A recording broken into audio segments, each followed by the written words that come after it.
የዓለምን የታሪክ ድርሳናት ስንገልጥ የሰው ልጅን ዕጣ ፋንታ ሻማ ስንመረምር አንድ የሚገርም ሊታበል የማይችል ግዙፍ እውነት ፊታችን ላይ ድቅን ይላል።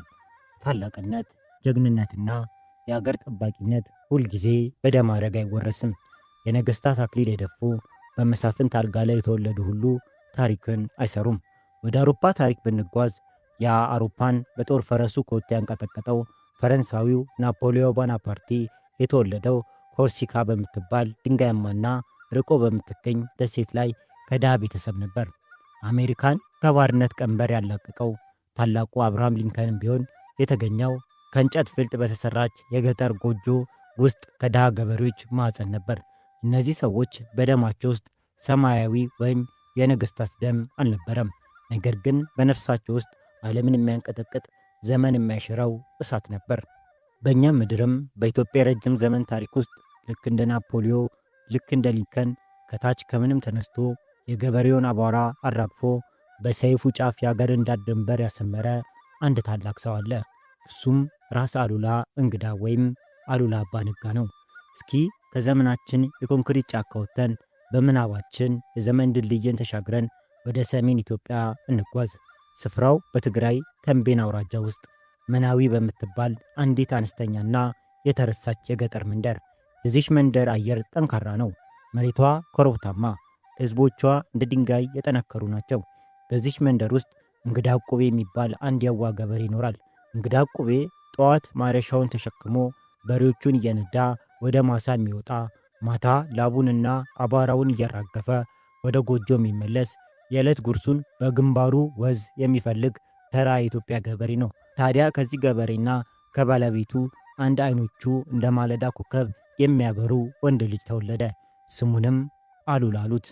አሉላ ሲወለድ አፉን በወርቅ ማንኪያ አልጎረሰም። በዙሪያው የሐር ልብስ የለበሱ ሞግዚቶች አልነበሩም። አሉላ ያደገው በሜዳው ላይ እየሮጠ ከብቶች ጋር እየዋለ የተንቤን ቆቅና ጅግራ እያባረረ ነው። ነገር ግን አንዳንዴ ተፈጥሮ የሰው ልጅን መጻኢ ዕድል በግንባር ላይ ትጽፈዋለች እንዲሉ አሉላ ምንም እንኳን የዘር ሐረጉ ከመሳፍንት ቤተሰብ ባይመዘዝም አስተሳሰቡ ግን ከተራው የገበሬ ልጅ የላቀ ነበር። ጊዜው እየገፋ ዓመታት እየነጎዱ ሲሄዱ አሉላ ጎረምሳ ሆነ። በዚህ የጉርምስና ወራት ውስጥ የዕድል በሮች ቀስ እያሉ መከፈት ጀመሩ። አሉላ ከተፈጥሮ ያገኘው ቆራጥነት፣ ብልህነትና ትሕትና አስተባብሮ በዘመኑ የእንደርታ ገዢና ታላቅ የመሬት ባላባት ከነበሩት ከእውቁ ራስ አርያ ድምፁ ጋር የመቀራረብ ዕድል አገኘ። ይህ ግንኙነት የገበሬ ልጅ ከቤተ መንግሥት አጥር ጋር ያስተዋወቀው የመጀመሪያው ወርቃማ ድልድይ ነበር። ብልህ ሰው የተከፈተለትን ትንሽ በር ወደ ሰፊ አዳራሽ መቀየር ይችላል እንደሚባለው አሉላው ዕድሜ 20 ዓመት ሲሞላው ያ የለውጥ ንፋስ በኃይል ነፈሰ። በራስ አርያ ድምፁ በኩል አሉላ የትግራይ ኃይለኛ መሪ ደጃዝማች ካሳ ምርጫን፣ በኋላ ላይ በታሪክ አፄ ዮሐንስ አራተኛ ተብለው የነገሱትን ተዋወቃቸው። ደጃዝማች ካሳ የሰውን ልጅ ልብ እንደ መጽሐፍ ማንበብ የሚችሉ ጥልቅ መሪ ነበሩ። የዚህን 20 ዓመት ጎረምሳ አይኖች ትኩር ብለው ሲመለከቱ ያዩት የተንቤንን ድሃ ገበሬ ልጅ አልነበረም። ያዩት ወደፊት የኢትዮጵያን ጠላቶች እንደ ሰም የሚያቀልጠውን የሚንቀለቀል ነበልባል ያልተገራ አንበሳን ነበር። ወዲያውኑ የካሳ ምርጫ ይሁንታ በአሉላ ላይ አረፈ። አሉላ በቤተ መንግሥታቸው ውስጥ የእልፍኝ አስከልካይነት፣ በዘመናችን አጠራር የፕሮቶኮል ሹም ወይም የውስጥ ደህንነት ኃላፊ ሆኖ ተሾመ። አስቡት እንግዲህ ትላንት በተንቤን ቆላ በሬ ሲያግድ የነበረው ልጅ ዛሬ የቤተ መንግሥት ቁልፍ ሥልጣን ያዘ። የመሪው የቅርብ ሰው ሆነ። ግን ይህ ታሪኩ በዚያ አያበቃም። እውነተኛ ጀግና የሚፈጠረው በምቾት ውስጥ ሳይሆን በመከራና በእልህ ውስጥ ነው። የአሉላ አባት እንግዳ ዕቁቤ በአፄ ቴዎድሮስ ጦር በተፈጠረ ግጭት መገደላቸው በአሉላ ልብ ውስጥ የማይጠፋ የበቀል ረመጥ ጥሎ ነበር። አሉላ ይህን ቁስሉን ደብቆ ጊዜውን ይጠብቅ ጀመር። እነሆ ጊዜው ደረሰ። ከቴዎድሮስ ሞት በኋላ ለ3 ዓመት ብቻ የነገሱት የላስታው ዋክሹም ጎበዜ ንጉሥ ተክለ ጊዮርጊስ ተብለው ዘውድ የጫኑት ዙፋናቸውን ለማስፋት በካሳ ምርጫ ወይም ከአፄ ዮሐንስ ጋር ጦርነት ገጠሙ። ይህ ጦርነት ለአሉላ የህልህ ማስወጫ፣ የጀግንነት ማረጋገጫ ሜዳው ነበር። ጦርነቱ ጦፈ። አቧራው ፀሐይዋን ቀረዳት። በዚህ መሃል የሃያዎቹ መጨረሻ ላይ የሚገኘው አሉላ እንደ ቆሰለ ነብር ወደ ጠላት ጦር መሃል ዘልቆ ገባ። ገብቶም ዝም አላለም። የጦርነት ሚዛኑን የሚገለብጥ አንድ ታላቅ ጀብዱ ፈጸመ። ንጉሥ ተክለ ጊዮርጊስን ዋክሹም ጎበዜን በገዛ እጁ ማርኮ እጅግ አድርጎ ለሚወዳቸው ጌታው ለአፄ ዮሐንስ አስረከበ። አንድ ተራ የእልፍኝ አስከልካይ የአንዲት አገር ንጉሠ ነገሥት ማርኮ ማምጣት ማለት ምን ማለት ነው? ይህ ትልቅ ጀግንነት ነበር። ይህ ድርጊት በአፄ ዮሐንስ ዘንድ ያለውን ሞገስ ጣሪያ ያስነካው። ይህ ልጅ ለካስ ተራ ሰው አይደለም ተባለ። ልክ ዕድሜው 30 ዓመት ሲሞላውም ያ የገበሬው ልጅ በባላባታዊ ዘርን በሚቆጥረው የዚያን ዘመን አስተዳደር ስርዓት ውስጥ በችሎታውና በክንዱ ብቻ ከፍተኛ ስፍራ ተቆናጠጠ። ጠንካራ የጦር አዝማች፣ የንጉሥ ቀኝ እጅ መሆኑን በገቢር አስመሰከረ። የዓለምን ካርታ ብንመለከት ድንበሮች ሁሉ የተሰመሩት በቀለም ሲሆን በሰው ልጅ አጥንትና ደም መሆኑን እንረዳለን። እምነትና ፖለቲካ ሲጋቡ ደግሞ የሚፈጥሩት እሳት የዓለምን ደኖች ሁሉ ሊያነድ የሚችል አቅም አለው። ወደ 11ኛው ክፍለ ዘመን አውሮፓ ብንመለስ ኢየሩሳሌምን ነፃ እናወጣለን ብለው የተነሱት የመስቀል ጦረኞች በሃይማኖት ስም ያፈሰሱት የደም ጎርፍ ታሪክ መቼም አይረሳውም። እንዲሁም የእስልምና ሃይማኖት ተከታዮች የፈጸሟቸው ሰፊ የግዛት ማስፋፋት ተግባሮች ከፍተኛ የሰው ደም የገበሩ ናቸው። በ19ኛው ክፍለ ዘመን ማለቂያ ላይ ደግሞ በአፍሪካ ቀንድ ልክ እንደዚያው የመስቀል ጦረኞች በሃይማኖት ጽንፈኝነት የሰከረ ራሱን ያላ ጦር ብሎ የሰየመ አንድ አስፈሪ ማዕበል ከሱዳን በረሃ ተነሳ። ይህ ማዕበል የማህዲስ ጦር ወይም ዱርቡሽ ይባል ነበር። ማህዲስቶች እንደ አሸዋ አውሎ ንፋስ ነበሩ። ከፊት ለፊታቸው ቆመውን ሁሉ ጠራርገው የሚያጠፉ፣ ሞትን የማይፈሩ፣ በጦርነት ከሞትን ቀጥታ ገነት እንገባለን ብለው የሚያምኑ ነበሩ። ታዲያ ይህ የሱዳን በረሃ እሳት ድንበር ጥሶ ወደ ኢትዮጵያ ምድር ዘልቆ ገባ። በኤርትራ የሚገኙትን የድንበር ጎሳዎች እስልምናን ተቀበሉ፣ ከኛ ጋርም ወግኑ እያሉ በማስገደድ የኢትዮጵያን የሰሜን በሮች ማንኳኳት ጀመሩ። ጊዜው መስከረም 23 ቀን 1875 ዓ.ም ነው።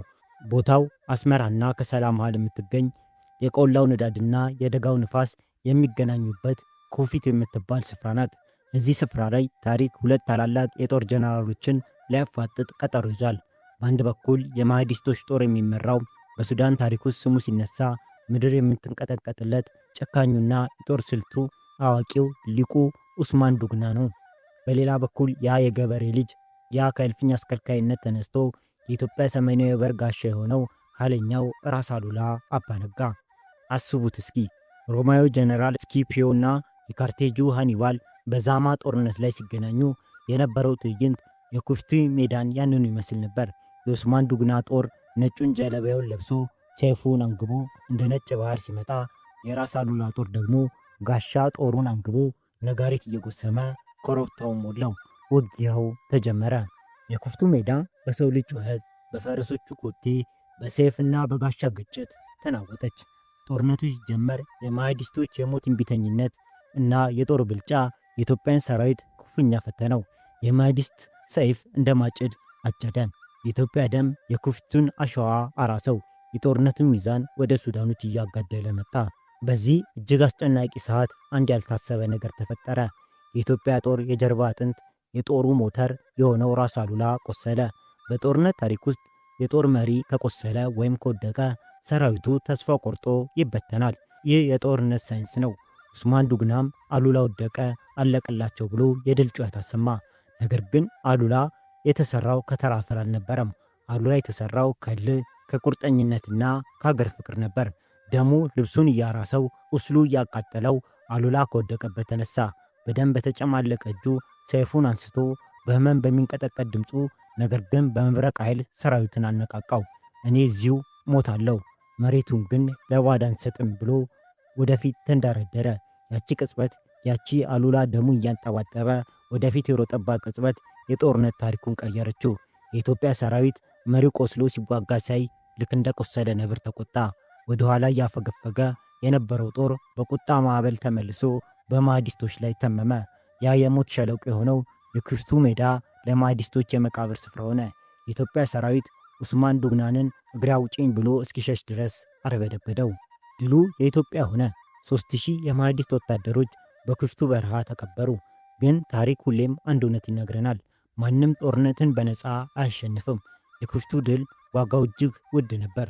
ጦርነቱ በርዶ አቧራው ሲገፈፍ ራስ አሉላ የድል ዜማ አልዘመረም። በምትኩ በኩፍቱ አሸዋ ላይ ተንበርክኮ ከዓይኖቹ ትኩስ እንባ ፈሰሰ። ምክንያቱም በዚህ ጦርነት ግማሽ ያህሉ የማህዲስት ጦር ሲያልቅ፣ በአሉላ በኩል ደግሞ እንደ ቀኝ እጁ የሚያያቸው የጦሩ ዋና አዝማች የነበሩት ጀግናው ብላታ ገብሩና አሰላፊው ሀጎስ ውድ ሕይወታቸውን ሰጥተዋልና ጀግናው አነባ። የክርስቷ ሸዋ የማይዲስቶችን ደምና የአሉላን የእንባ ጠብታ በአንድ ላይ ዋጠች። ይህ በእንዲህ እንዳለ የሃይማኖት ጽንፈኝነት በቀላሉ የሚሞት በሽታ አይደለም። ማይዲስቶች በሰሜን በክፍቱ በአሉላ ክንድ ሲንቀጠቀጡ እስኪ በሌላ በር ሞክር ብለው አቅጣጫውን ቀየሩ። ከሰሜን ፊታቸውን አዙረው በምዕራብ ኢትዮጵያ በኩል ወደ ደቡብ ምዕራብ ወለጋ፣ ቤኒሻንጉል፣ አሶሳና ኮምሻ ሾልከው ገቡ። ቀደም ሲል ግብጾች የያዙትን ስፍራ ተክተው በመያዝ ወደ ኦሮሞ ምድር ዘልቀው ሃይማኖታቸውና ግዛታቸውን ለማስፋት ሞከሩ። ነገር ግን ኢትዮጵያ በጀግኖች የታጠረች ምድር ናት። በሰሜን አሉላ እንዳለ ሁሉ በማዕከልና በምዕራብ ደግሞ ሌላ አንበሳ ነበር።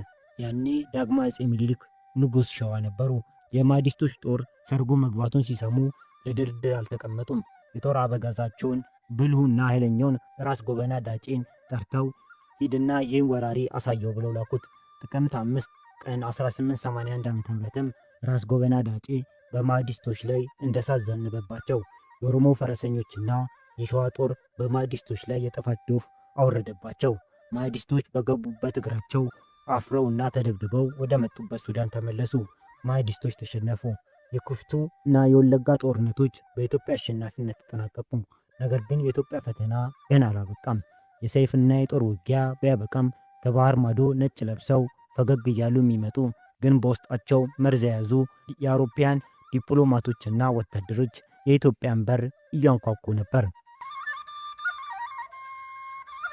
እጅግ አደገኛው ጦርነት የሚካሄደው በጸጥታ በተዋጡ የቤተ መንግሥት አዳራሽ ውስጥ ለስላሳ ቆዳ በተለበሱ ወንበሮች ላይ ቁጭ ብለው ቡናቸውን እያጣጣሙ ፈገግ እያሉ በሚዋሹ ዲፕሎማቶች መካከል ነው የሚባል አባባል አለ። ወደ 20ኛው ክፍለ ዘመን አጋማሽ ብንሄድም 1938 ዓ.ም የሙኒክ ስምምነት ላይ የአውሮፓ መሪዎች ሂትለርን ለማባበል ሲሉ የቼኮስሎቫኪያን መሬት ቆርሰው ሲሰጡት የዘመናችን ሰላምን አረጋገጥን ብለው ነበር። ነገር ግን ያ ስምምነት የሁለተኛውን ዓለም ጦርነት በር የከፈተ የክህደት ሰነድ ነበር። ዲፕሎማሲ እንደ ሸረሪት ድር ነው። በሩቅ ሲያዩት የሚያምር የሚያንጸባርቅ፣ ጠጋ ብለው ሲገቡበት ግን የሚያጠምድ፣ መፈናፈኛ የሚያሳጣ፣ ወደ ሞት የሚያስጠጋ አደገኛ ወጥመድ። ወደ 19ኛው ክፍለ ዘመን ኢትዮጵያ ስንመለስ ልክ እንደ ሙኒክ ስምምነት የኢትዮጵያ የረጅም ጊዜ ታሪክ፣ የሀገር ድንበርና ሉዓላዊነት ለዘላለም ሊቀይር የሚችል መርዝ የተቀባ ማር የሆነ አንድ ስምምነት ተፈረመ። ይህ ስምምነት በታሪክ የህይወቴ ስምምነት ወይም የአድዋ ስምምነት በመባል ይታወቃል። ጊዜው ግንቦት 27 ቀን 1876 ዓ.ም ነው። ስፍራው ታሪካዊቷ የኢትዮጵያ ከተማ አድዋ። በዛች ዕለት 3 ኃያሎች በአንድ ጠረጴዛ ዙሪያ ተቀምጧል። በአንድ በኩል የዓለምን ውቅያኖሶች ተቆጣጥራ ፀሐይ የማይጠልቅባት ግዛት ብሪቲሽ ኢምፓየር የነበራት ብሪታንያ፣ በሁለተኛ ደረጃ በሱዳን ማህዲስቶች ድርቡሾች ቁጣ ተረግጣ ጦሯ በየቦታው ተከቦ እግሬ አውጭኝ እያለች የምትቃተተው ግብፅ፣ በሶስተኛ ደረጃ ደግሞ የሰሜኑን በሯን በደም አስከብራ ግን የባህር በር ወደብ አታ እንደተዘጋባት ቤት የምተነፍሰው ጀግናዋ ኢትዮጵያ ናት። እነዚህ 3 ኃይሎች ያገናኛቸው ምንድነው የሚለውን ስንመለከት እንግሊዞች በዚያን ዘመን የእንግሊዝ ፖለቲካ በአንድ ፍልስፍና ላይ የተመሰረተ ነበር። ቋሚ ወዳጅ የለንም ቋሚ ጥቅም እንጂ የሚል። ግብጾች በሱዳን በማህዲስቶች ክፉኛ እየተደበደቡ ነበር። የእንግሊዝ ፍላጎት በኢትዮጵያ ዙሪያ በሰካላና በተለያዩ ሱዳን ከተሞች ተከቦ የነበረውን የግብፅ ጦር በኢትዮጵያ ምድር አቋርጦ በሰላም ወደ ምጽዋ ወደብ ወደ ባህር እንዲወጣ ማድረግ ነበር። ግን ይህንን ለማድረግ ኢትዮጵያ በተለይም የዚያ አካባቢ ገዢና ጠባቂ የነበረው የራስ አሉላ አባ ነጋና የንጉሠ ነገሥቱ የአፄ ዮሐንስ አራተኛ ፍቃድ ያስፈልግ ነበር። ስለዚህ እንግሊዞች በአድሚራል ዊሊያም ሂዊታ አጋፋሪነት፣ ግብጾች በማሰን ቤ ተወካይነት፣ ኢትዮጵያ ደግሞ በኤርትራ ተጠሪና የጦር አባጋዝ በነበሩት በራስ አሉላ አደራዳሪነት የአፄ ዮሐንስ ቡራኬ ይዘው ድርድሩ በአስመራ ከተማ ተጀመረ። በኋላም በአድዋ ተጠናቀቀ።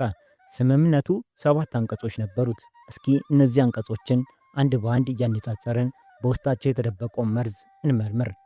አንደኛ፣ ኢትዮጵያ በምጽዋ ወደብ በኩል የጦር መሳሪያን ጨምሮ ሁሉንም ዕቃዎች በነፃ ለማጓጓዝ እንደምትችል ይደነግጋል። ይህ ለኢትዮጵያ ትልቅ ድል ይመስላል። መሳሪያ በነፃ እናስገባለን፣ እንግሊዝም ይህንን ታከብራለች ብለው ኢትዮጵያን ተደሰቱ። ግን ይህ ማር ነበር፣ መርዙ ወደፊት የሚመጣው ድርጊት ነበር።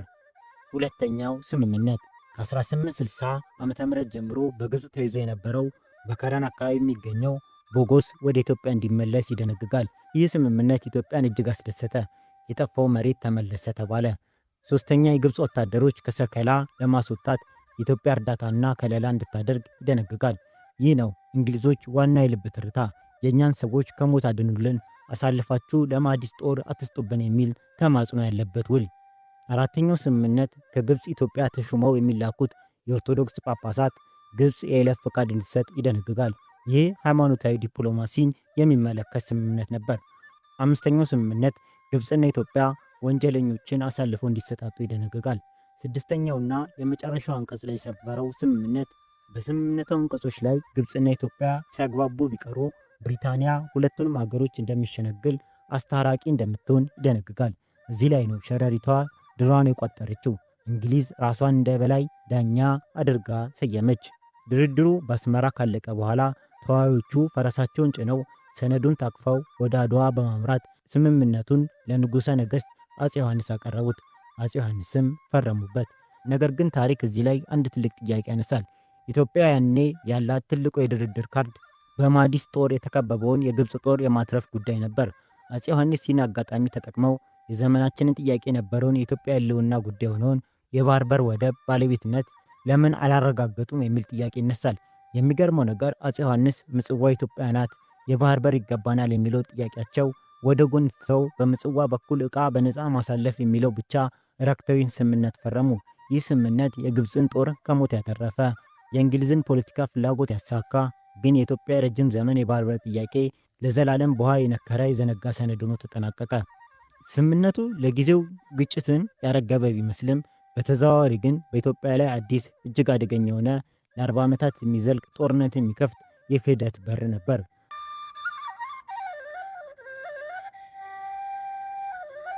በሰው ልጅ የፖለቲካ ታሪክ ውስጥ እጅግ የሚያሳምመው ቁስል ምንድን ነው ብለህ ብትጠይቅ መልሱ በጠላት የተወረረ ጦር ሳይሆን በወዳጅ የተፈጸመ ክህደት ነው ይላል ታሪክ። ጠላት ፊት ለፊት ሲመጣ ጋሻን ታነሳለህ፣ ትዋጋለህ፣ ወይ ትሞታለህ ወይ ታሸንፋለህ። ነገር ግን ወዳጄ ነው ጀርቤን ይጠብቅልኛል ብለህ ያመንከው ሰው ወይም አገር በጨለማ ስምምነት ፈጽሞ አንገትህን ለካራ ሲሰጥ ያኔ ህመሙ ከአጥንት አልፎ ነፍስን ይሰነጥቃል። ወደ 19ኛው ክፍለ ዘመን አውሮፓ ታሪክ ብንመለከት በ1884 በጀርመን ዋና ከተማ በርሊን በተካሄደው ታዋቂውን የበርሊን ኮንፈረንስን እናገኛለን። የአውሮፓ ኃያላን መንግስታት እንግሊዝ፣ ፈረንሳይ፣ ጀርመን፣ ጣሊያን እና ሌሎችም በአንድ ጠረጴዛ ዙሪያ ተቀምጠው የአፍሪካ ካርታን እንደ እርድ ስጋ በካራ ሲከፋፈሉ አንዳቸውም ቢሆን እነዚህ አፍሪካውያን እኮ የራሳቸው ታሪክ፣ ባህልና መንግስት አላቸው ብለው አላሰቡም። ለእነርሱ አፍሪካ ባዶ መሬት፣ ሀብቷም የሚዘረፍ ንብረት ብቻ ነበረች። ይህ ዘመን በታሪክ ለአፍሪካ የተደረገ ሩጫ ወይም ደግሞ ዘ ስክራምብል ፎር አፍሪካ ወይም የአውሮፓ ኢምፔሪያሊዝም ጥግ ተብሎ ይጠራል። ታዲያ በዚህ የቀኝ ግዛት ሩጫ ወቅት ኢትዮጵያ ብቻዋን እንደ ብረት አጥር ቆማ ይህንን ማዕበል ለመቋቋም ትታገል ነበር። በዚህ ትግል ውስጥ ጀግናው ራስ አሉላ አባ ነጋ በእንግሊዞች ቃል አምነው በዮቴ ስምምነት ግብጾች ከሞት ሲያተርፉ እንግሊዞች ውለታቸውን ይከፍላሉ የሚል እምነት ነበራቸው። ለማህዲስቶች ደረትን ሰጥተው ደማችንን አፍስሰው የግብፅን ጦር ከከረን ከሰከላ በሰላም አውጥተናል፣ እንግሊዞች ደግሞ ምጽዋን በነፃ እንድንጠቀምበት ያስረክቡናል የሚል ተስፋ ነበር። ግን የፖለቲካ እውነት ሌላ ነበር። የዮቴ ስምምነት በወረቀት ላይ የፈሰሰው ቀለም ገና ሳይደርቅ እንግሊዞች ያንን የክህደት ጽዋ በአሉላና በአፄ ዮሐንስ ፊት ላይ ያቀረቡት። እንግሊዞች የፈረንሳይ በቀይ ባህር አካባቢ መስፋፋት ክፉኛ ይፈሩ ነበር። ፈረንሳይ ጅቡቲን ይዛ ወደ ላይ የመጣች ስለነበር እንግሊዞች ይቺ ፈረንሳይ ከምጽዋ ገብታ የአባይን ወይም ደግሞ የናይልን ውሃ ምንጭ እንዳትቆጣጠር በቦታው ደካማ የሆነ ወዳጅነት ማስቀመጥ አለብን ብለው አሰቡ። እናም ያ ደካማ ወዳጅ ጣሊያን ነበር። እንግሊዞች ኢትዮጵያንና የዮቴ ስምምነትን እንዳሮጌ ጨርቅ ጥለው በምጽዋ ወደብ የግብፅ ጦር የለቀቀውን ቦታ ጣሊያኖች መጥተው እንዲይዙት የድብቅ ይሁንታቸውን ሰጡ። አሉላ ግን ከእንቅልፉ የነቃ የዓለምን ፖለቲካ ጠንቅቆ የተረዳ ብሩህ አእምሮ ያለው ጀነራል ነበር። ግብጾች በኢትዮጵያ ተሸንፈው ከወጡ በኋላም አሁን ሰላም መጣ ብሎ ጦሩን አልፈታም፣ አልተዘናጋም። የራስ አሉላ ቀዳሚና ዋና አጀንዳ አልፋና ኦሜጋው የኢትዮጵያ ግዛት አንድነት ማስከበርና የሀገር ሉዓላዊነት ማረጋገጥ ነበር። እርሱም በዮቴ ስምምነት ከእንግሊዞች ጋር የተዋዋለው ግብፅና ማህዲስቶችን ወይም ድርቡሾችን ለመቆጣጠር በማሰብ እንጂ አውሮፓውያን መጥተው በምጽዋ እንዲሰፍሩ አልነበረም። ጣሊያኖችም የዌቲን ስምምነት አሽቀንጥረው በመጣል በቀይ ባህር ዳርቻ በምጽዋና በሳጢ አካባቢ ድንኳናቸውን ተክለው ምሽጋቸውን መቆፈር ጀመሩ። አሉላ ይህን ሲያይ የፖለቲካው ቼዝ ጨዋታ እንደተቀየረ አወቀ። የእንግሊዞች ሁኔታ ከጀርባ እንዳለበት ጠረጠረ። እንግሊዞች በአፍሪካ ቀንድ የሚያካሄዱት ፖለቲካ ሁለት መልክ ያለው፣ በፊታቸው የሚሰሙ በጀርባቸው የሚያረዱ መሆናቸው ምንም ጥርጣሬ አልገባውም። ታዋቂው እስራኤላዊ ታሪክ ምሁር ሃጌ ኤርሊች ኢትዮጵያና የገጠማት የነጻነት ፈተና ኢትዮጵያ ኤንድ ዘ ቻሌንጅ ኦፍ ኢንዲፔንደንሲ በሚል ርዕስ በጻፈው ድንቅ መጽሐፍ ላይ የራስ አሉላ የልብ ስብራት፣ ቁጭትና ንዴት በሚገባ አስቀምጦታል። አሉላ ከእንግሊዞች የደረሰበትን የክህደት ጽዋ ሲጠጣ በታሪክ ሲያስተጋባ የሚኖር እጅግ ልብ የሚነካና እውነትን ፍርጥርጥ አድርጎ የሚያሳይ ቃል ተናግሯል። እንግሊዞች የዌት ስምምነት አፍርሰው አገሬን ጣሊያኖች እንዲወስዱ ሲፈቅዱ ምን ለማድረግ ፈልገው ነው? በቦጎስ ወይም በከረን የሰፈረው የግብጾች ጦር አልተወከላችሁም ነበርን? ምንም ቢዘገይ በሰከላ በሱዳን ድንበር አልተዋጋሁላችሁም ነበርን? የሚቻለን ሁሉ አላደረግኩላችሁም ነበርን? እናንተ እንግሊዞች የፈለጋችሁትን ካደረግንላችሁ በኋላ እኛን ተዋችሁን አሉ በቁጣ ራስ አሉላ። ምን አይነት ልብ የሚሰነጥቅ ጥያቄ ነው! ምን ያላደረግኩላችሁ ነገር አለ ነው ጥያቄው። ይህ ንግግር የራስ አሉላ የፖለቲካ ብስለት ብቻ ሳይሆን የአውሮፓውያን ጥቁር አፍሪካውያንን እንደ መገልገያ ዕቃ የመጠቀም እኩይ ባህሪ ራቁትን ያወጣ ታሪካዊ ቃል ነው። የፈለጋችሁትን ካደረግንላችሁ በኋላ እኛን ተዋችሁት የሚለው ንግግር። ነገር ግን አሉላ አባነጋ ማለት ተቀምጦ ቁስሉን እያከከ የሚያለቅስ፣ በእንግሊዞች ክህደት ተስፋ ቆርጦ የሚንበረከክ ወይም ጣሊያኖች አገሩን ሲወስዱ የሚያይ ሰው አልነበረም። አሉላ በክፍቱ ጦርነት ከማህዲስቶች ጋር ሲዋጋ የተመታው ቁስል ገና አልዳነም ነበር። አካሉ ደምቷል፣ ግን መንፈሱ አልደማም። የነበረው አማራጭ አንድ ብቻ ነበር። ያቺን የክህደት ጽዋ አሽቀንጥሮ በመጣል ጦሩን አሰባስቦ ፈረሱን ጭኖ በክፍቱ አሸዋ ተነስቶ አስቸኳይ ቁስሉን ብዛም ሳያገግም አስመራና ምጽዋን ከጣሊያን ለመታደግ ወደ ሰሜኑ ጫፍ መመለስ ግድ ሆነበት። ጣሊያኖች ወደ ምጽዋ መጥተዋል። አዲስ ጦርነት ከፊቱ ደቅኗል። ጠላት አሁን ማጭድ የያዘው ድርቡሽ ሳይሆን ዘመናዊ መድፍና ጠመንጃ የታጠቀው በአውሮፓ ኃያላን በእንግሊዝ የተደገፈው ነጩ የጣሊያን ጦር ነው።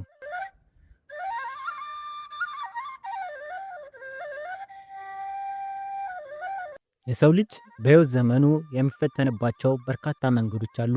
ነገር ግን ከሁሉ የሚከብደው ፈተና ገና ከአንዱ የጦርነት እሳት ውስጥ ሲያወጡ ገና የደማ ቁስል ሳይድን ሌላ አደገኛ ጠላት ደጃፍ ላይ ሲቆም ነው። ወደ አሜሪካ ታሪክ ብንጓዝ ጆርጅ ዋሽንግተን የቫሊ ቮርጅን ክረምትና ቅዝቃዜ ረሃብ ተቋቁሞ ሰራዊቱ በበረዶ ላይ በባዶ እግሩ እየደማ እንበተን ሲለው፣ እርሱ ግን የነጻነት ፀሐይ ከመውጣቷ በፊት ያለው ጨለማ ይህ ነው ብሎ ጦሩን አነቃቅቶ የእንግሊዝን ኤምፓየር እንዳንበረከከው ታሪክ ይነግረናል። ጀግንነት የሚለካው በምቾት ጊዜ በሚደረግ ሰልፍ ሳይሆን ሁሉም ነገር ጨልሞ ተስፋ በተቆረጠበት ቅጽበት በሚወሰድ ቆራጥ እርምጃ ነው። ወደ ኢትዮጵያም ስንመለስ ልክ እንደ ጆርጅ ዋሽንግተን ቁስሉን ታቅፎ የክህደትን ጽዋ ጠጥቶ ነገር ግን የአገሩን ዳር ድንበር ላለማስደፈር ቆርጦ የተነሳ አንድ ጀግና እናገኛለን። እርሱም ራስ አሉላ አባነጋ ነው። ጊዜው 1878 ዓ.ም ነው። የክፍቱ አሸዋ የማህዲስቶችን ደም ገና አልጠጣም። የአሉላ ቁስልም አላገገመም። ነገር ግን እንግሊዞች የዌቴን ስምምነት አፍርሰው ምጽዋን ለጣሊያኖች አሳልፈው ሰጥቷቸዋል። አሉላ ከሱዳን ጠረፍ ከሰከላ ውጊያ በኋላ የድካም አረፍተ ነገር ሳይተነፍሱ 5000 የሚደርስ ቆራት ተዋጊ ሰራዊታቸውን ይዘው ፈጥነው ወደ አስመራ በማንቀሳቀስ ጊንዳና ሳጢ በተባሉ ስትራቴጂካዊ ስፍራዎች ላይ ያሰፈሩ። የጦርነቱ መሪ አርቆ አሳቢ መሆን አለበት። አሉላ ዝም ብሎ ሰይፍ የሚመዝ ጀብደኛ አልነበረም። የዘመናዊ ስለላ እና የዲፕሎማሲ አዋቂ ነበር። ጣሊያኖች በምጽዋ ብቻ አልተወሰኑም።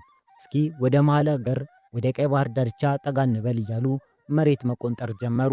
አሉላ ይህን ዝም ብሎ አልተመለከተም። ከኢለት አውራጃ አስተዳደር፣ ከሻለቃ አርያና ከጊንዳ አስተዳደር፣ ከባላምባራስ ተሰማ በተቀበሉት ጥብቅ የስለላ መረጃ መሰረት የጣሊያኖችን የዕለት እንቅስቃሴ፣ ስንት ጦር እንዳስገቡ፣ የት ምሽግ እንደቆፈሩ አንድ ባንድ ለአፄ ዮሐንስ ሪፖርት ያደርጉ ነበር። አሉላ ዲፕሎማሲ እስከ መጨረሻው ጠብታ ሞክሯል። የዌቴ ስምምነት ላይ እንግሊዝን ወክሎ የተፈራረመው የአድሚራል ዊሊያም ሂዩቴ ረዳት የነበረው ለሃሪስ ስሚስ ፊት ለፊት ተገናኝተው የነገሩት ቃል የነጎድጓድ ያህል የሚያስገመግም ነበር። እንግሊዞች የዌቴን ስምምነት አፍርሳችኋል፣ ቃላችሁን አላከበራችሁም። ከቱርክ በስተቀር ሁሉም የአውሮፓ ሀገራት ጣሊያንን ወደ ምጽዋ መስፋፋት ደግፏቸዋል። አንተ ውሸታም ነህ ብለው ፊት ለፊት አጋለጡት። ጣሊያኖች ግን የኢትዮጵያ ልብ ለማጥናት ሰላዮቻቸውን ወደ መሃል ሀገር ይልኩ ጀመር። ከዚህ በኋላ አሉላ የመጨረሻውን የጽሑፍ ማስጠንቀቂያ በምጽዋ ለሚገኝ የጣሊያን ወኪል ላከ። ሕግና ስምምነት ጥሳችሁ የያዛችሁት የኢትዮጵያ መሬት ለቃችሁ የማትወጡ ከሆነ እንደ ዱር አውሬ ያለ ርኅራኄ እንደመሰሳቸዋለን ብሎ መልእክት ላከ። የሚገርመው የጣሊያኖች መልስ ነበር።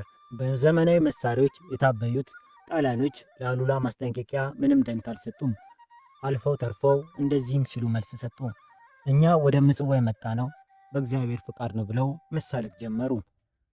ይህ የጣሊያኖች ማሾፍ የአሉላን ብቻ ሳይሆን የመላው ሰሜን ኢትዮጵያ አርበኞችን እንደማፈላው የነፃነት ጥሪ እንደ ሰደድ እሳት ተቀጣጠለ። የአካባቢው ጀግኖችም አርሶ አደሮችም ወጣቶችም ጋሻና ጦራቸውን ጎራዴያቸውን እየሳሉ ወደ አሉላ ጎረፉ። በዚህን ጊዜ ለአሉላ የነገሩት ቃል የኢትዮጵያ የነፃነት መንፈስ ወይም ስፒሪት ኦፍ ኢንዲፔንደንሲ ቁልጭ አድርጎ የሚያሳይ ነበር። አሉላ ሆይ ባህር ተሻግረው የመጡትን ባዕዳን አንወዳቸውም። ወደ ምጽዋ መጥተን ይህ በሀገራችን የበቀለውን ባዕድ አረም ከመርፈዱ በፊት እናጥፋው የሚል ነበር። አሉላም ከመረብ ምላሽ ከመረብ ወንዝ ባሻገር ያለውን ግዛት እንዲያስተዳድሩ በአፄ ዮሐንስ የተሾሙ የድንበር ዘብ ነበሩ። ከክፍቱ ጦርነት በኋላ ብዙም ሳያገግሙ አስመራ የገቡት አሉላ አሁን ቆርጠዋል። በአስመራ አቅራቢያ የምትገኝ ጊንዳ ስፍራ 5000 የሚደርሱ ሞትን የማይፈሩ አረም ነቃይ ጦራቸውን ይዘው ጣሊያኖች ወደ መሸጉበት ሰዓጢ ማምራት ጀመሩ። ታዲያ ታሪክ አጥኚዎች እዚህ ጋር አንድ ጥያቄ ያነሳሉ። አሉላ ጦራቸውን ወደ ሰዓጢ ሲያንቀሳቀሱ የአፄ ዮሐንስ ፍቃድ ነበረበት ወይስ አልነበረበትም የሚል ጥያቄ በውል የታወቀ ነገር ባይኖርም ዘመናዊ የኢትዮጵያ ሰነዶች አንድ ጉልህ እውነት ይነግሩናል። አፄ ዮሐንስ የጣሊያኖችን ጥጋብና የእንግሊዞችን ክህደት ጠንቅቀው ያወቁ ነበሩ። ለዚህም ነው መጋቢት 1 ቀን 1879 ዓ.ም ለእንግሊዟ ንግሥት ቪክቶሪያ በጻፉት ደብዳቤ ላይ እንዲህ ያሉት። የራሲ ጀነራል አሉላ ማለታቸው ነው። የጣሊያኖችን ይዞታ ለመረዳት 2 ሳምንት ያህል ፈጅቶበት የትን ድረስ እንደሆነ ስለታወቀ ጣሊያኖች ከምጽዋ ምድር ለቀው እንዲወጡ አለዚያ ግን በውጊያ እናስወጣቸዋለን የሚል መልእክት አስተላልፏል። አፄ ዮሐንስም ለአሉላ ሂድ በውጊያ አስወጣቸው የሚል አረንጓዴ መብራት ሰጥተዋል በሚል የአፄ ዮሐንስ ፍቃድ እንዳለበት ይህ ደብዳቤ ይመሰክራል ይባላል። ጊዜው ተቃርቧል። ሰዓጢ ምሽግ በጣሊያን ወታደሮች ተሞልቷል። ራስ አሉላ እንደ ቆሰለ አንበሳ 5000 ጦራቸውን አስከትለው ወደ ዶጋሊ እየገሰገሱ ነው። የአውሮፓውያን ጠመንጃ ከኢትዮጵያ ጋሻና እልህ ጋር ሊላተም አረሙ ሊነቀል ነው። የጣሊያን ወታደሮች አፍሪካን ጀነራል እንደ ቀላል አይተውታል። በዶጋሊ አሸዋ ላይ ምን አይነት የታሪክ ማዕበል ይፈጠር ይሆን? እንመልከተው።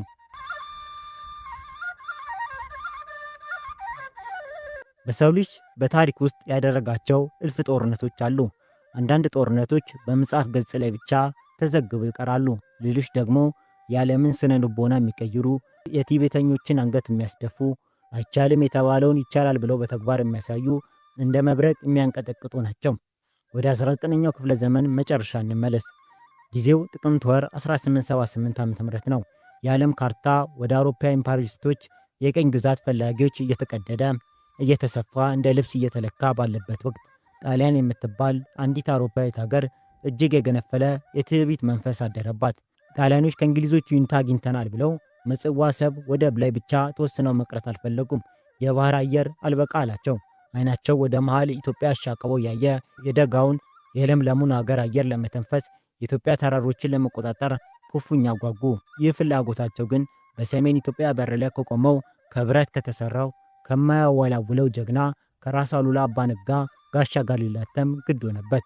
በጥቅምት ወር የራስ አሉላ 5000 ጦር በሰዓጢና በምጽዋ አካባቢ አቧራውን እያቦነነ መታየት ጀመረ።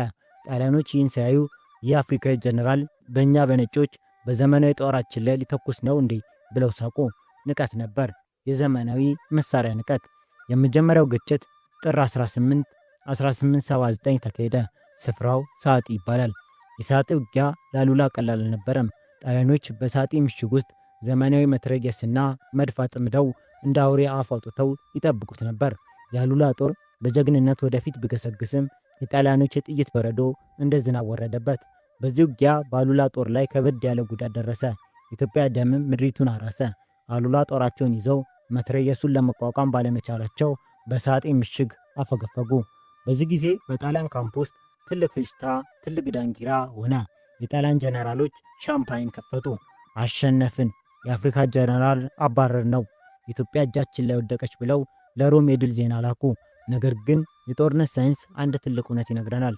እውነተኛ የጦር ሊቅ የሚለካው በማሸነፍ ብቻ ሳይሆን ተሸንፎ ሲያፈገፍግ ቁስልን አክሞ እንዴት ተመልሶ እንደሚመጣ ነው። ጀግና ሲያፈገፍግ ለማምለጥ ሳይሆን ለመዝለል ነው። አሉላ ያደረገውም ይህንኑ ነበር። አሉላ የተጎዳውን ጦራቸውን ከሰዓጢ ራቅ ብሎ ሰበሰቡት። ቁስላቸውን አሰሩ። የሞቱትን ቀበሩ። የሰራዊቱን ሞራል እንደገና አነቃቁ። ጠላት በመሳሪያ ቢበልጠንም እኛ በልባችን በአገራችን በእውነት እንበልጠዋለን አሉ ጀግናው። እናም ከሰዓጢ ውጊያ 2 ቀናት ብቻ ቆይቶ ጥር 20 ቀን 1879 ቦታው ከሰዓጢ ወደ ምጽዋ በሚወስደው መንገድ ላይ በምትገኝ ሸለቆና ኮረብታማ ስፍራ ዶጋሊ ትባላለች። የጣሊያን ጦር አዛዥ የሆነው ጀነራል ክርስቶፍሮስ እና 500 የሚሆኑ ምርጥ በዘመናዊ መሳሪያ የታጠቁ የጣሊያን ወታደሮች አሳልፎ ከምጽዋ ወደ ሰዓጢ ስንቅና ጥይት ሊያደርስ በታላቅ ኩራት እየገሰገሰ ነበር። በእነሱ አእምሮ አሉላ ተሸንፎ ሸሽቷል። አሁን መንገዱ ክፍት ነው የሚል እብሪት ነበር።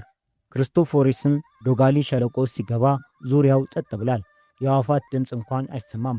አየሩ እርጋታ አለው፣ ግን ያ የሞት እርጋታ ነበር። በድንገት ኮረብታው ላይ አንድ ነጎድጓድ የሚያስገመግም የነጋሪት ድምፅ ጮኸ። የፈረሶች ኮቴ ምድርን አናወጣት። እግዚኦ አለ ጣሊያኑ። ሸሸ፣ አለቀለት የተባለው ጀግና ራስ አሉላ አባነጋ ቁስሉን ሳያክም ፈረሱን ጭኖ እንደተቆጣ ነብር በኮረብታ ላይ ቁልቁል ተወረወረ። ምቱት ይህን አረም አለ አሉላ።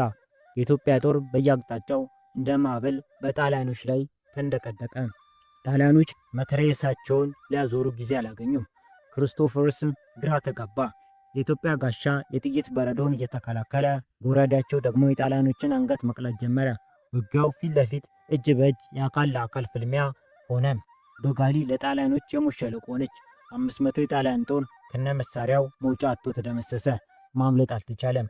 በዚህ አጭር ነገር ግን መብረቃዊ ውጊያ 400 የጣሊያን ወታደሮችና 22 የጣሊያን የጦር መኮንኖች ከነ ጀነራል ክርስቶፎሮስ ጋር በዶጋሊ አሸዋ ላይ ወደቁ።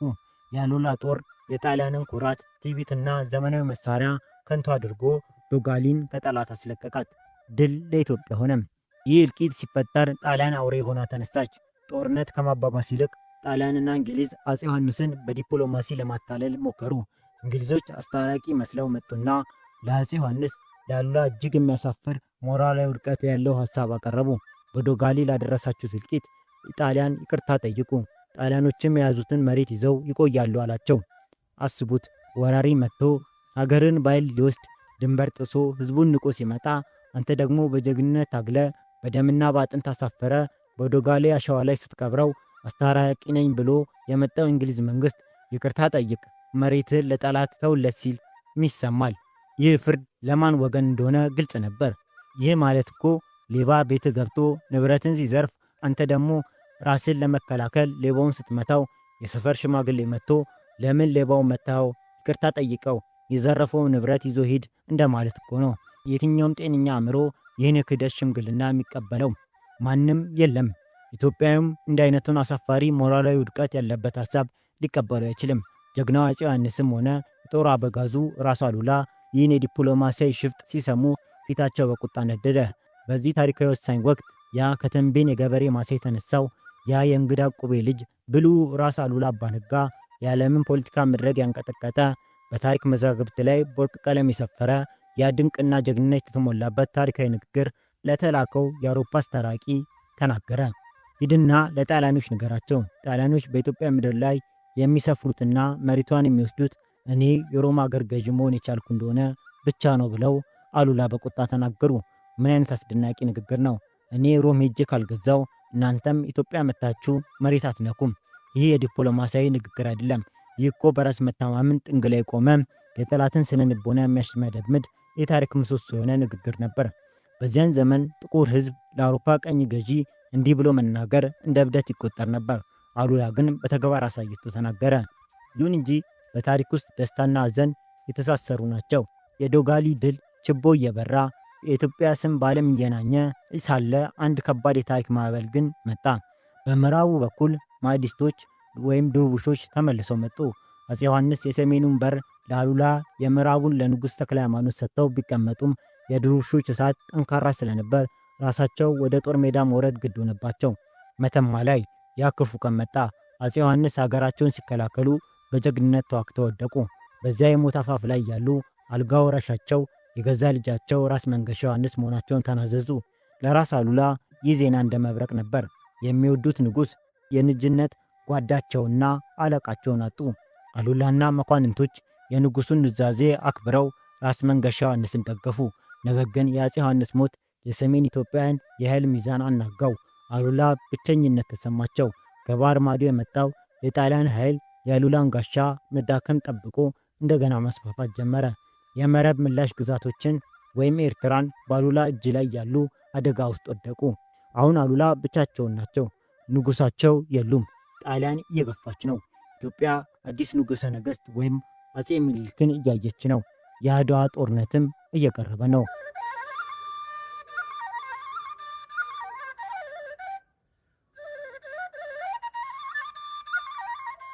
የካቲት 23 ቀን 1888 ዓ.ም።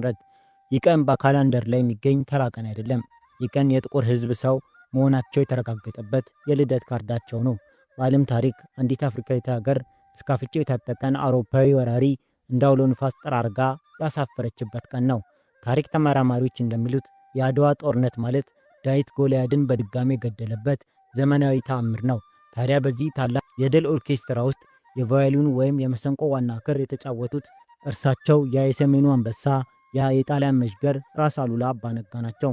ጦርነቱ ከመጀመሩ በፊት የቼዝ ጨዋታው ተጀምሮ ነበር። አሉላ የትግራይን መሬት እንደ መዳፋቸው ያውቁታል። ወንዙን፣ ሸለቆውን፣ ኮረብታውን በስሙ ይጠሩታል። ስለዚህ የጣሊያን ጦር የት ሊመጣ እንደሚችል፣ የት ቢመጣ እንደሚወድቅ የጦር ስልቱን የቀረጹት እርሳቸው ነበሩ። እውነተኛው የጥይቱ ሩምታ ከመጀመሩ በፊት በኢትዮጵያ ሰራዊት በግራ በኩል የሚገኘውን እጅግ ወሳኝ ስትራቴጂካዊ ቦታ የሆነውን የአዲ አቡን ኮረብታን በቁጥጥር ስር ያውሉት የራስ አሉላ ልጆች ነበሩ። ይህ ቦታ የጦርነቱ የደም ስር ነበር። የካቲት 23 ለተሰንበት እሁድ ጠዋት ከጠዋቱ 12 ሰዓት ላይ የአድዋ ተራሮች በባሩድ ጭስ ተሸፈኑ። ሰማዩ ጠቆረ፣ ምድሩ ተናወጠ። ጀነራል ባራቴዎር 4 ጀነራሎችን አሰልፎ ይዞ መጣ። ነገር ግን ያላወቀው ነገር ቢኖር ኢትዮጵያ ለዚህ ቀን እንደ አንድ ሰው ልብ፣ እንደ አንድ ሰው እስትንፋስ ሆና መዘጋጀቷን ነበር። በዚህ የጦርነት እሳት ውስጥ አንድ አስደናቂ ትዕይንት ይታይ ነበር። ከሸዋ የመጡት የዳግማዊ አፄ ምኒልክ ሰራዊት፣ ከሐረር የመጡት የሉል ራስ መኮንን ፈረሰኞች፣ ከወሎ የመጡት የራስ ሚካኤል ጦር፣ ከትግራይ የመጡት የራስ አሉላና የራስ መንገሻ ሰራዊት፣ ሁሉም በአንድ ላይ ሆነው የጣሊያንን ዘመናዊ መድፍ አፍ አዘጉት። የቋንቋ ልዩነት፣ የክልል ድንበር፣ የውስጥ ፖለቲካ፣ ሁሉም በአድዋ አቧራ ውስጥ ጠፋ። የቀረው አንድ ነገር ብቻ ነበር፣ ኢትዮጵያ። በጦርነቱ መሃል ራስ አሉላ የገጠሙት የጣሊያን ምርጥ ጀነራል የተባለውን ጀነራል ዳቦር ሜዳን ነበር። ዳቦር ሜዳ የጣሊያን ጦር የጀርባ አጥንት ነበር። አሉላ ግን እንደ በረዶ ክምር እየናዱት መጡ። በዚህ ጊዜ የወሎ ራስ ሚካኤል ጦር ከአዲ ኋላ በኩል ሊመጣ የነበረውን የጣሊያን እርዳታ በመቋረጥ አሉላ ለማገዝ ደረሰለት። የኦሮሞ ፈረሰኞች እንደ ንብ እየተርመሰመሱ የጣሊያንን ጦር መፈናፈኛ ሰጡት። ከጠዋቱ 12 ሰዓት የተጀመረው ጦርነት እኩለ ቀን ላይ ሲደርስም የጣሊያን ጀነራሎች ተስፋ መቁረጥ ጀመሩ። ከሰዓት በኋላም 10 ሰዓት ላይ ያ የድል ብርሃን ፈነጠቀ። ሮም ተሸነፈች የሚለው ዜና በአድዋ ተራሮች ላይ አስተጋባ። የጣሊያን ወታደሮች መሳሪያቸውን እየጣሉ ጫማቸውን እያወለቁ ሕይወታቸውን ለማትረፍ መሮጥ ጀመሩ። በዚህ ወቅት ራስ አሉላ የአፄ ምኒልክን ድንኳን አስፈቅደው አንድ ወሳኝ ጥያቄ ያቀረቡ። ንጉሥ ሆይ፣ ጠላት እየሸሸ ነው፣ ፈረሰኞች ይለቀቁልኝ፣ ይህን አውሬ ሳልጨርሰው አልመለስም አሉ። አፄ ምኒልክም ፈቀዱ። አሉላና የኦሮሞ ፈረሰኞች የሚሸሸውን የጣሊያን ጦር እያሳደዱ አንቧራቀቁት። ማምለጥ የሚባል ነገር አልነበረም። አድዋ የኢትዮጵያ አንድነት የታደሰበት የቃል ኪዳን ተራራ ነው። ከጦርነቱ በፊት ራስ አሉላ የአፄ ምኒልክን ንጉሠ ነገሥትነት ለመቀበል ትንሽ አንገራግረው ልባቸው በጥርጣሬ ተሞልቶ ነበር። ነገር ግን በአድዋ ሜዳ ላይ የሚኒልክን የአመራር ብቃት፣ የኢትዮጵያ ሕዝብ አንድነት እና የጋራው የድል አክሊል በዓይናቸው ሲመለከቱ የአሉላ ልብ ቀለጠ። የሁሉ የውስጥ ልዩነት፣ የሁሉ እኔ በልጥ አንተ ትበልጥ የሚለው የፖለቲካ ትርምስ የአድዋ የድል ነበልባል አቅልጦት ነበር። አሉላ በዚያ ሰዓት አወቁ። ለኢትዮጵያ አንድነት ዋስትና እንደ ምኒልክ ያለ ማዕከላዊ ንጉሥ መሆኑን አመኑ። የአፄ ምኒልክና ሉዓላዊ ንጉሠ ነገሥትነት ያለምንም ጥርጣሬ ሙሉ በሙሉ በደስታ ተቀበሉ። አድዋ ኢትዮጵያን አንድ አደረገች የሚባለው ለዚህ ነው። የጦርነት ሜዳ ላይ የሚታየው እውነት አለ።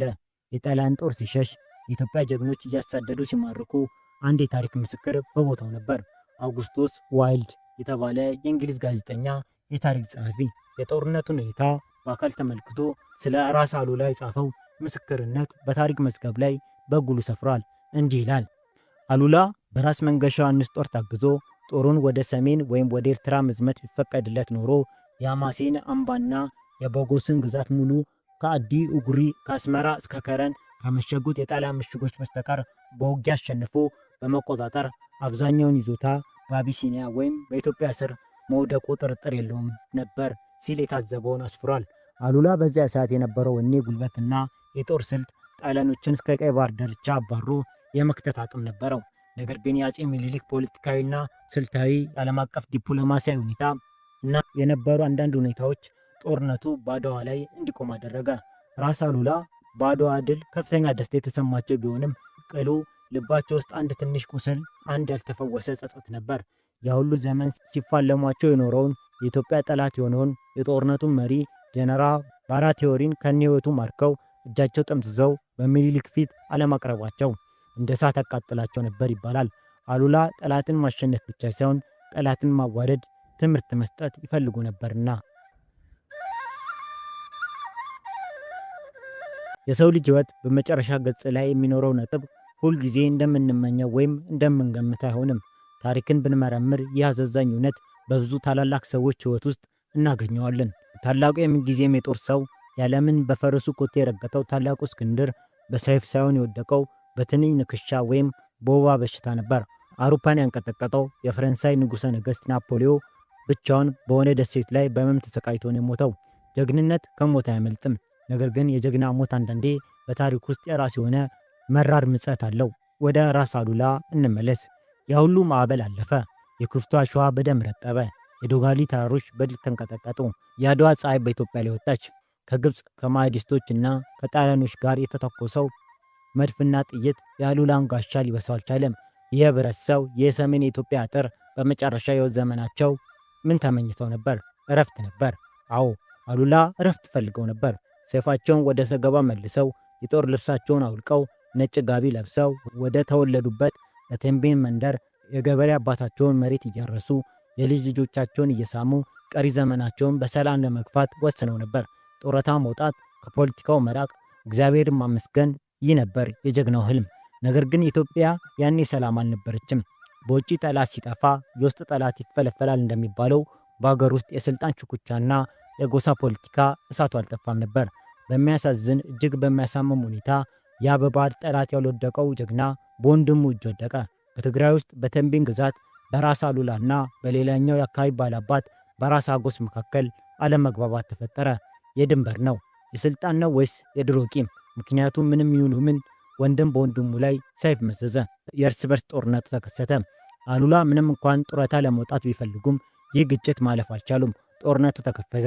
በዚህ አሳዛኝ ግጭት ተቀናቃኛቸው ራስ አጎስ በጦርነት ላይ ወደቁ፣ ሞቱ።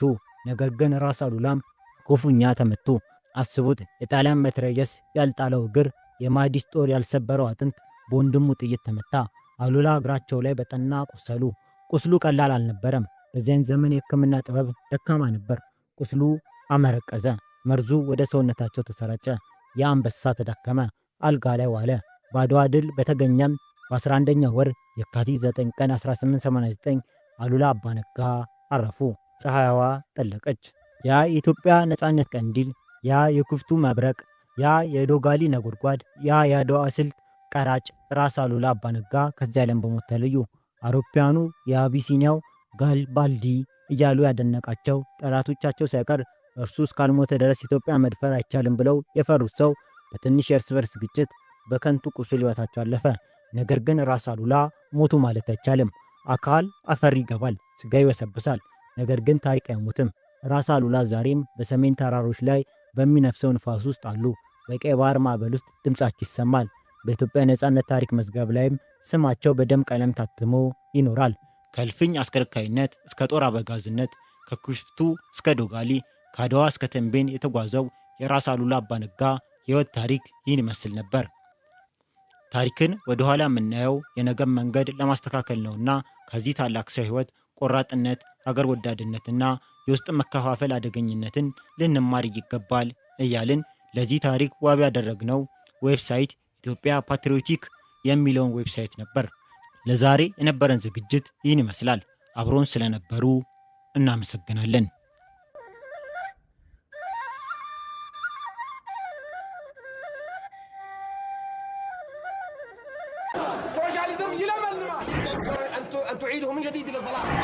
Yes, we did.